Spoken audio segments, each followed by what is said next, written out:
Skin Bombshell, the podcast. Thank you. The podcast where we celebrate women of color from all over. I mean, my Latino sisters, my African American women, my Africans, my Indians, and my Asian women. So if you are of brown skin, then you are in the right place. We celebrate women on all levels, okay? We celebrate moms, we celebrate wives, and especially we celebrate you. We celebrate everything about being a woman and the blessings that also come with it. So if you are ready to dig and be in your inner bombshell, then you are in the right place. Welcome! Yay! Yay! Yay! So today's episode is going to be about focus.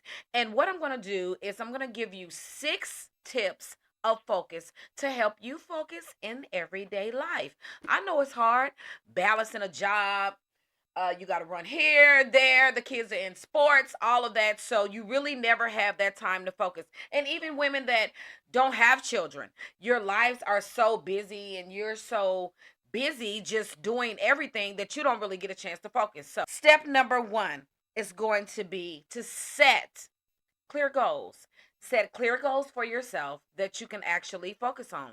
Like, let's say, for instance, you have a goal of buying a house. Okay. So it would be unrealistic for you to say, well, my goal is to buy a house by Friday. If you have no plan and you have not been out looking at houses, how are you going to buy a house? Okay. So a realistic goal to set would be, I am going to start doing the things that can help me to move towards buying a house, like opening up a savings account, get it working on your credit score, eliminating anything that can get in your way financially, and just doing your best on those levels to get approved to get a house. Okay, so those are realistic goals. Okay, so number 2, prioritize your task.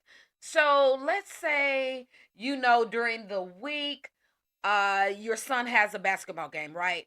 But you must pick a day of the week to go grocery shopping. And plus you need to stop by and pick up a pair of slacks that you need for an event that you're going to. So are you going to pick Tuesday to do all of this on? If you do that, you work 8 hours. So you got to get off work. You have to go try to pick up some pants, then go do the stuff for the kids, then make groceries. That is too much and you're too hard on yourself. If you prioritize, you can say, Monday, I'm going to make that my go get groceries day. Tuesday, since I have to take my son to his game, that's all I'm going to do. You don't want to do too much in one day. Start prioritizing things and you will be able to focus, and that will just heighten your concentration and you'll be able to focus more. Okay, trust me. Sorry, y'all.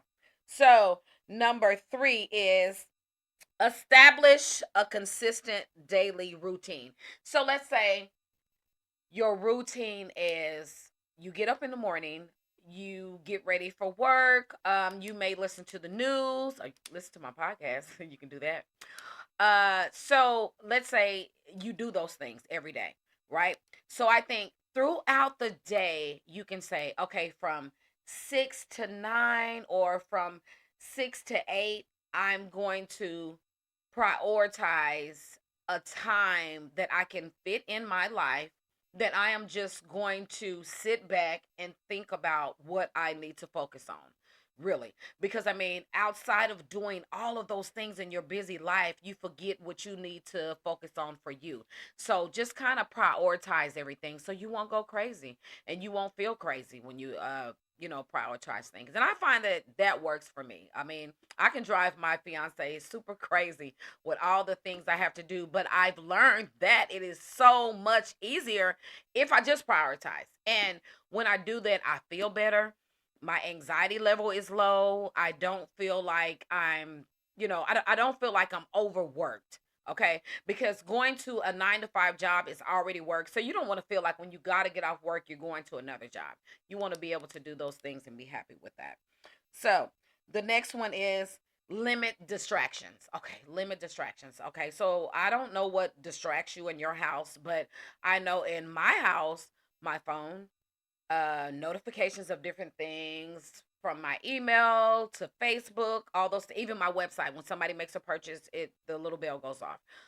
Receiving money on Zelle and Cash App, which we like those. But what I'm saying is sometimes you have to take time out and say, okay, what are my distractions during the time that I am actually trying to focus?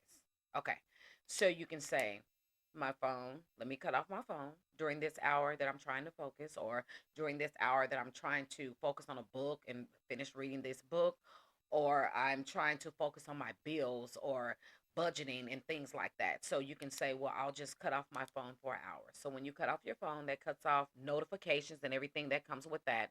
Cut the television off and just pay attention to what you're doing. Pay attention to the task at hand. Okay. So, and my next one is going to be practice mindfulness. Oh my God, I cannot say this enough.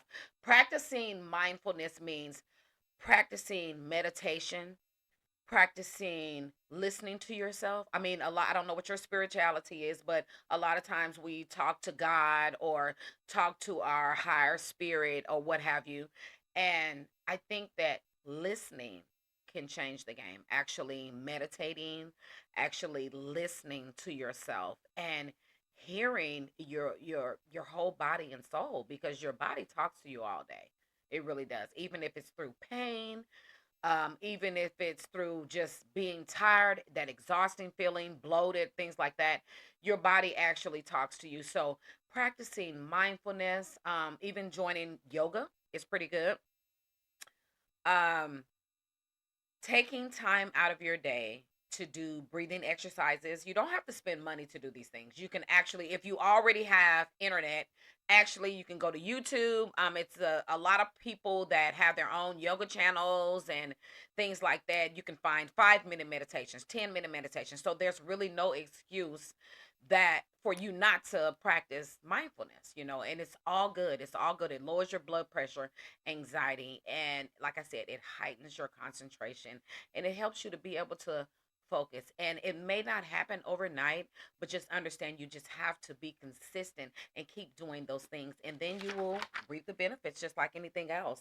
Okay, so number 6, y'all. Number 6 is take breaks. Something that I love to do. Me and my fiance, we love to take breaks. I don't care if we just go out of town from Friday to Sunday or Friday to Monday. We are going to get away. Find out where your the closest lakes are, the parks by your house. Take a walk. Take a break from life. You have to, because if you don't take a break from life, life is going to keep life, and it's not going to take a break from you. And not taking a break from life is putting a lot of pressure on our bodies, okay? You're overworked. You're beginning to feel down. You're not yourself. You're not getting enough sleep. All of that. If you keep overworking yourself in your everyday life, you will lose sleep. Your immunity will be low. You will begin to feel sluggish and not be yourself. But when you feed into yourself and try to do the things that you know that your body and mind needs for your everyday world. I mean, some things you can't change. You can't change that you have 3 kids or 4 kids, or you can't change the fact that you have to take work 8 hours or 12 hours a day, whatever you work. You can't change that right in the moment.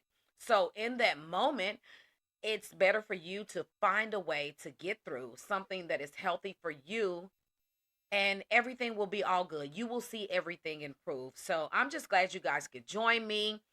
And I am so excited about the people that I will be interviewing. And I am just so excited. I'm overjoyed. I'm overjoyed that you're here, that you're watching me. And I'm just ready to get it started. But like I said, if you are ready to become the best bombshell that you can ever be, tune in. We'll be on YouTube and Facebook. See you guys later.